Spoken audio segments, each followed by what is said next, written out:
Hi, I'm John Wilson. I'm a certified advanced rolfer in Denver, Colorado, and this is my assistant, Mr. Bones. Today I'd like to talk about seated posture in a chair. A lot of us have jobs that require us to sit for long hours every day, and for some of us we're not going to be able to evade that. So the important thing is not whether or not you have to sit, it's about whether or not you sit well. Now you can try to break up your day by getting up, taking regular breaks, sitting on a yoga ball, getting a standing desk. That's all great, but you could learn probably good ergonomics in a chair and at a desk. So one of the most important things about sitting in a chair is to be able to sit upright without strain. And if you're straining to sit upright, you're going to find yourself hunching over and slumping, because you can only control your posture for so long with your mind. So we want to make good posture feel good, feel supportive, and feel natural. So the first thing we could pay attention to is the height of our chair.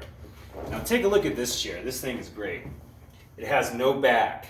It has no arms to get in the way. Nothing to entice me to lay back into the chair. In a lot of office chairs, you can actually take the back off with a screwdriver. So if you can and you're allowed to do that, I highly encourage it. You don't need to be leaning back into your chair.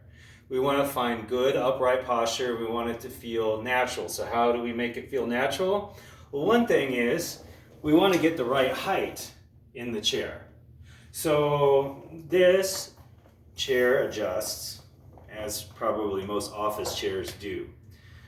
We don't want our hips to be below or at the same level of my knees, right?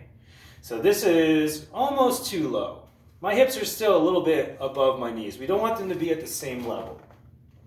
We want to be able to sit comfortably on our sit bones, our ischial tuberosities. You can see where that is here on the skeleton. So you can try to find your sit bones so you know what I'm talking about, and you can aim for sitting either right on them or in front of them. But what we don't want to be is sitting behind them. So if you just follow your hamstrings up until you hit a bony landmark, that'll be your sit bones. Here's your sacrum, here's your sit bones. Tailbone, sit bone. So if I get my hips above my knees, that encourages me to sit upright. And if I'm up on my sit bones, or in front of my sit bones, I naturally want to sit upright. If I sit behind my sit bones, it's real easy to get into this, right? And a lot of us will wind up hunching because we have strain in our upper back.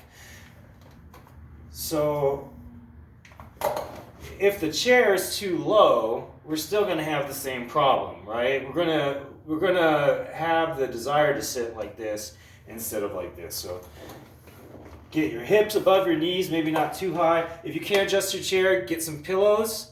Firm pillows, even better. Sit on the edge of the pillow, even almost like you're falling off. That allows your hips to be tilted in a good supportive manner. We want our feet to be underneath our knees, and we want our knees to be about hips width apart. So don't be too militant about it. It needs to be natural. It needs to feel natural. And if you're having a hard time sitting upright, even with these pointers, it's probably strainful for you, like it is a lot of people. As a rolfer, we want to get into what's causing the strain. So if there's strain in the upper back caused by the shoulders being in a bad position or the hips not being supportive, we want to get into that and work out restrictions. But even if you work out the restrictions, the habits of sitting in a poor posture are going to keep bringing these problems back over and over again. So real simple pointers here. Get a good chair height. Get some pillows, preferably firm ones. Don't lean into the back of your chair. Take the back of your chair off if you can. Hips width apart with the knees. Feet a little bit in front of the knees and up on your sit bones. And you should be pretty good to go with that. Thank you. Have a good day.